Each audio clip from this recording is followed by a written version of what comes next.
আসসালামু আলাইকুম। সুন্দর একটা ওয়েদার এবং সুন্দর একটা জায়গায় আমি দাঁড়িয়ে আছি।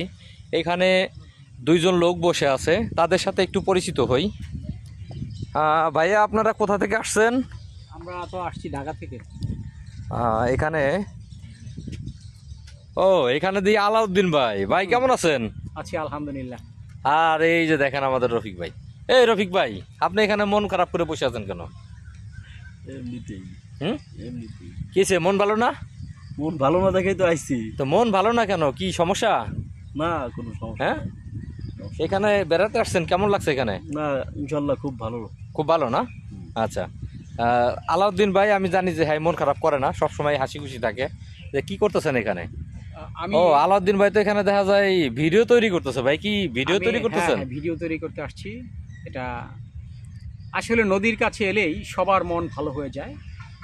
নদী হলো, নদী এবং নারী এই দুটোই হলো আপনার ভালো লাগার একটি বিষয়।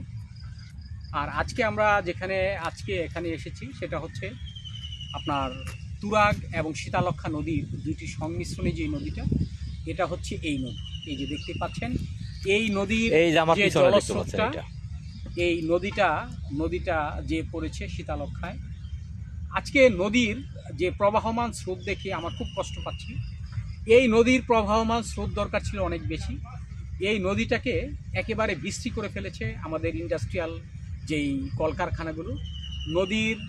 নদীতে এসে কলকারখানাগুলো ময়লাগুলো এখানে ফেলা হয়, যার কারণে এই নদীটার যে প্রবাহমান স্রোতটা বন্ধ হয়ে যায়। দেখতেই পাচ্ছেন যে কালো পানি, এই পানিটা দরকার ছিল ঘোলা এবং স্বচ্ছ, অথচ এই পানিটা এমন একটা পানি, এখান থেকে গন্ধ আসছে। তার কারণ একটাই, এই পানিতে আমাদের ঢাকা শহরের যত নোংরা আবর্জনা, ইন্ডাস্ট্রিয়াল পানিগুলো এখানে ছেড়ে দেওয়া হয়।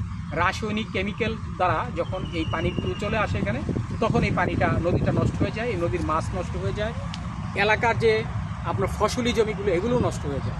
যার কারণে এই মুহূর্তে আমার মনটা খারাপ।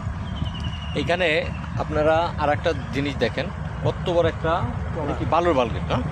এটা বালুর বালগেট যাচ্ছে, অনেক বড়। আর একটা কথা বলি, সেটা হচ্ছে আমাদের আলাউদ্দিন ভাই, ওনার একটা পেজ এবং একটা ইউটিউব চ্যানেল, দুটোটাই মনিটাইজকৃত। সবাই ওনার ভিডিওগুলো বেশি বেশি দেখবেন, ওনার যাতে খুব তাড়াতাড়ি ওনার ভিডিও থেকে বা পেজ থেকে যাতে বেশি বেশি টাকা ইনকাম করতে পারে, আর আমাদেরকে যাতে বেশি বেশি করে উনি মিষ্টি বা ফাস্টফুড খাওয়াইতে পারে। ধন্যবাদ। এই জন্য আপনারা তার ভিডিওগুলো সবচেয়ে বেশি বেশি দেখবেন। সবাই ভালো থাকবেন। আসসালামু আলাইকুম।